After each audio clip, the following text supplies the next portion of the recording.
So this video is dedicated to every special mom out there. You're special, you're wonderful, and you're doing a great job. Now it is every lady's dream to actually have a family and have children. Well, it's until you get stuck with a toddler and a baby. Handling these humans is another level of patience. Like, you're stopping them from touching one thing, they are going to your gas cooker the next minute, they are going to touch a naked wire the next minute. Motherhood is that space that you don't get to understand what's going on until you are physically present in it. This job is never ending. It is 24 hours for 7 days, and it is continuous.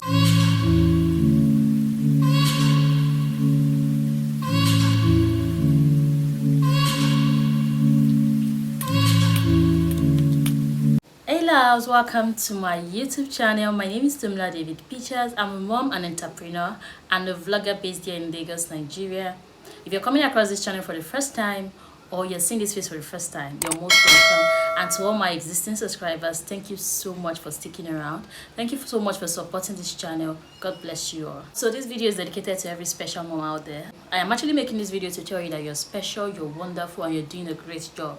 Nobody should tell you otherwise. Nobody has the right to tell you otherwise. You're doing a good job, and you're the best mom for your children. You know how it is every lady's dream to actually have a family and have children. Well, it's until you get stuck with a toddler and a baby. Like, this space is, I really don't even know how to describe it. While it is a very beautiful thing to have children, you know, it is every lady's prayer. It is even every family's prayer to have children surround their table. But you know, handling these creatures, handling these humans is another level of patience.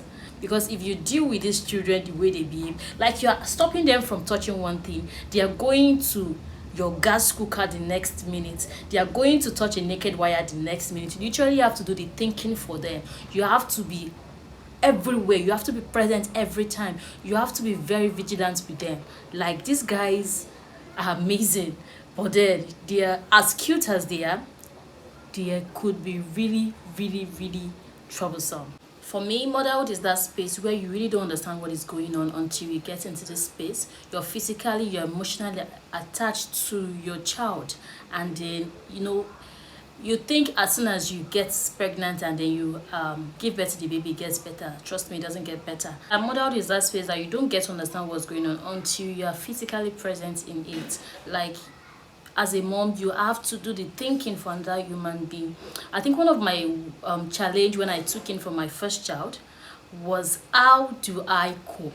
Because I was wondering, you know, if I would wake up, as at that time when I was still single before I got married, the least I could wake up was 7 o'clock. I'm not even capping right now, because that is the time I'm comfortable to wake up. So it's always like stressful to wake me up around 6 and say, okay, you're going to, no, it's really stressful for me. So most of the time I like to, when I have the time to, you know, I wake up around 7, 8 at times, and I'm like, okay, I'm pregnant now, and then I have to wake up earlier, fend for this person, prepare lunch. I have a family now. So it was a lot of for me. It was a lot to handle for me, and I'm really grateful to God for how far I have come.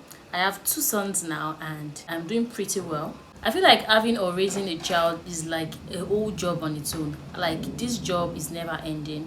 You know, while a 9-to-5 worker goes to work in the morning and comes back around 5, around 6, this job is never ending. It is 24 hours for 7 days, and it is continuous. For weeks going into months, months going into years, you need to keep up with your children. The minute you are not available, a lot of things goes wrong.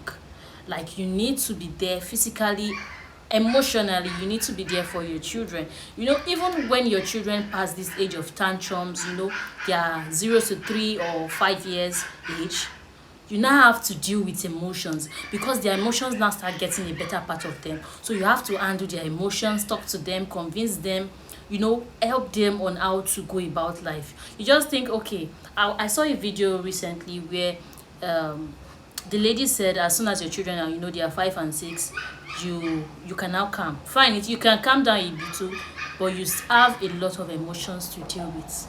Children of this age, especially teenagers, are even tougher to deal with, because they come down with so much emotions. You know, as parents, your children automatically becomes your new life. I don't know if that makes sense. They automatically become everything you can think of. Before you even think of yourself, you are giving 100% to them. They become your new life, they become everything. While this is important, it's also important that as parents, as mothers and fathers, you do not ignore yourself totally too. You need to put yourself in the space where you're comfortable, because it's when you're comfortable and happy you're able to give happiness to your children. You really can't give what you don't have. If you're sad and you know you're depressed, because you want to give the best to your children, you might not be doing the right thing. You might be giving the wrong thing to them, because you cannot give the love. You can't give the joy you don't have to someone. So how then can you actually make the best out of this period? How then can you actually have a relief time out of this period? I think some of the things that have helped me as a mom is actually making routines. On the days where I don't have routines, trust me, I might not achieve so much on that day. So I tend to make routines. I get this notepad where or is it sticky notes they call them? I guess sticky notes where I stick around the house, make routines, and then this has helped me a whole lot. So routine making for moms is very, very important. You know, there's time for everything. And I noticed that with making routines, I tend to have extra time for myself. So whenever I'm not done with what's on my routine, I tend to, remind myself, you need to achieve this, you need to achieve this. And guess the best part of making a routine, it gives you this sense of achievement. It gives you this sense of how do I put it, it gives you this sense of happiness, because you have been able to achieve your goal for that day. So it is very important as a mom to make routines. Number 2 is the use of positive words. See, I cannot overemphasize the use of positive words. Most of the times you see that your toddlers are always very cranky. They use negative words like no. Trust me, it is what you're saying they are actually saying back to you. You just feel they are being negative and all that. No child was actually born to be negative. Fine, it is the stage, but whatever you give to them is what they give back to you. So rather than tell them, no, don't do that, no, don't do that, find a better way to actually communicate what you mean to them. For me, I use consequences. I let them know, if you do this, especially my toddler who can understand a bit of things, if you do this, I might not do this for you. That kind of thing. I tend to let them know that this is a possible thing that will happen to you if you do this. And he's just 3 years old, going to 4. He has been able to understand and uses more of positive words. He's more of a positive person rather than a negative person. The point where I was always using no, no, no, no, no, no. Whenever I call him Zion, he said, Mama, no.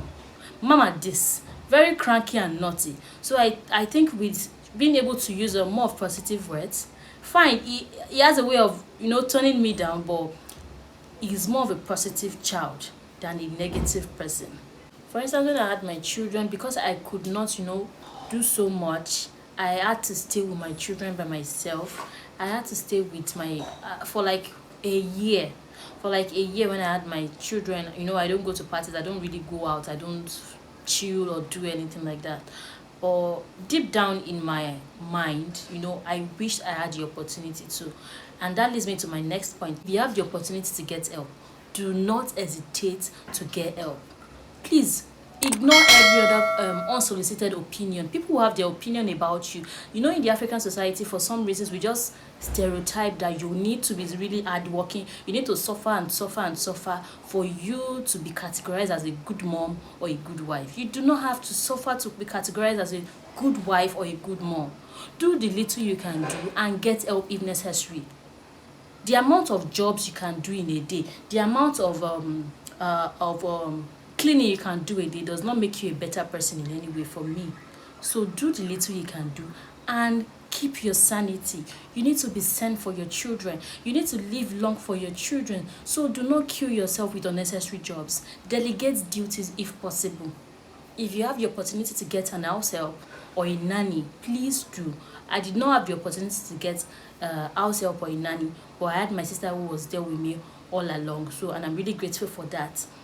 But if you have the opportunity to get a nanny, a house help, get. You need someone to help you clean, get one. Don't stress yourself, don't kill yourself. And lastly, mothers, you need to learn how to live guilt-free. You're just human, you're born to make mistakes. put that behind your mind. No matter, I know a lot of people look up to you, your children look up to you, your husband look up to you for some things, but you're human also. So you make mistakes at some point. The best thing for you to do is to actually bring yourself up, make corrections, and be a better person. But don't eat yourself so much because of your mistakes. Everyone makes mistakes. Learn to actually, live above these mistakes, and do not kill yourself in guilt. Do not trench yourself in your own guilt. And I think I've come to the end of this video. Thank you all so much for watching. If you enjoyed this video, don't forget to like, share, and subscribe to my YouTube channel. Also turn on your notification post so you'll be notified whenever I make a new post. Thank you for watching.